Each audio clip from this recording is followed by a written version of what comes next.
Hey everyone, and welcome. Okay, I want you to picture the global economy as this massive, high-stakes game. We're talking billions of products, trillions of dollars, all zipping between countries every single day. Now, just like any big game, you need a rule book, and you definitely need a referee to make sure nobody's cheating. So who is that referee? Who's the one blowing the whistle when countries get into a fight over trade? Who keeps this whole complicated game from falling apart? Well, that would be the World Trade Organization, or as you probably know it, the WTO. It was set up back in 1995 with one main job: to be the official, impartial rule keeper for international trade.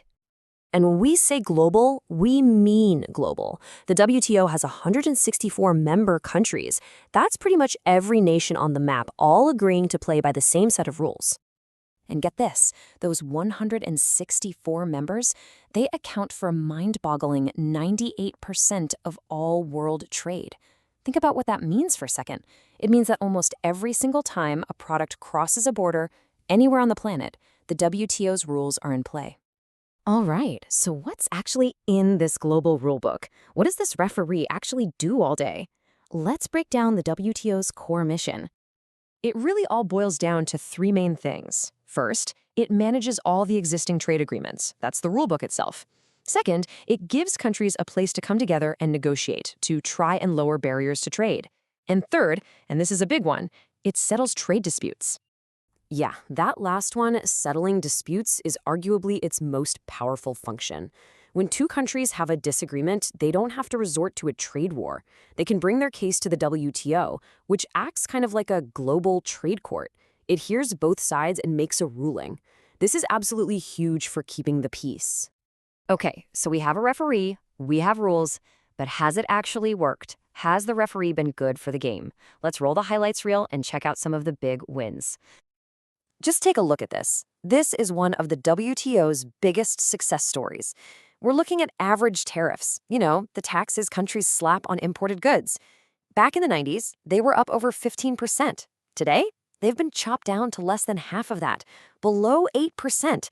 That just makes it cheaper and easier for everyone to do business. And remember that global trade court we talked about? Well, it has been busy. The WTO has peacefully handled over 600 disputes. 600. Now, every single one of those cases could have spiraled into a nasty trade war, but they didn't because there was a neutral referee. So what's the bottom line here? What does all this stability and rule following get you? Well, it gets you a massive boom.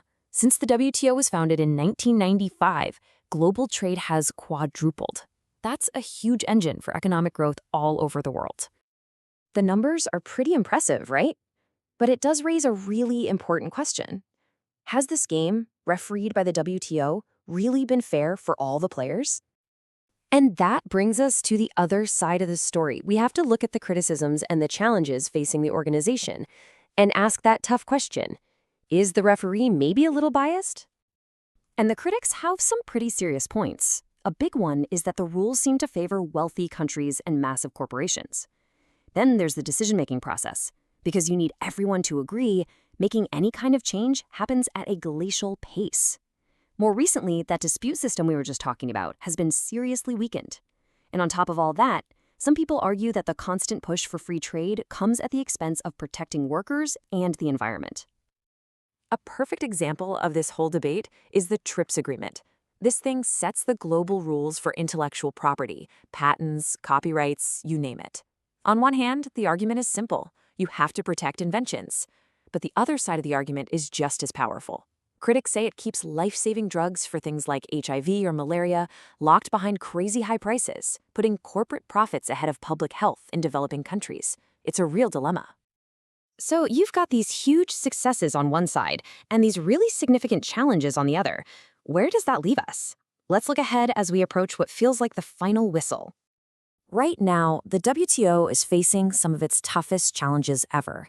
You've got the huge trade tensions between the US and China straining the whole system. There's a general rise in protectionism, countries wanting to put up more barriers, which is the exact opposite of the WTO's mission. And the rulebook, it's really out of date. It doesn't have clear rules for the massive world of digital trade. All of this points to a really urgent need for reform. So when you boil it all down, this is what it comes to.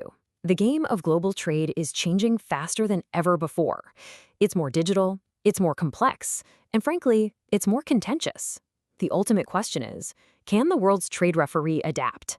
Can it evolve to keep this new game fair, stable, and beneficial for everyone? The final whistle hasn't blown yet, but the clock is definitely ticking.